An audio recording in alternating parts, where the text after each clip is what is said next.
కృప. నేను ఇప్పటికీ బాప్తిసం తీసుకుని 15 సంవత్సరాలు అవుతుంది. నేను వాళ్ళు చూస్తున్నారు. అప్పటికి నేను సంఘంలో అన్నిటిలో ముందుగా ఉండేదాన్ని.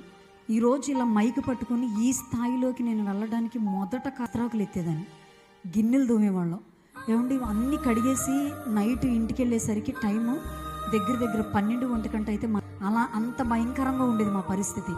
ఇక నేను రక్షణ పొందిన తర్వాత మా నాన్నగారు మారాలని ఒక టార్గెట్ పెట్టుకున్నాను అంతే. ఎప్పుడైనా అది కావాలి, దాన్ని బట్టి నీకు కావాల్సినవన్నీ అడుగుతాడు. సొలొమోను దేవుణ్ణి ఒక్కటే అడిగాడు. ఏమడిగాడు?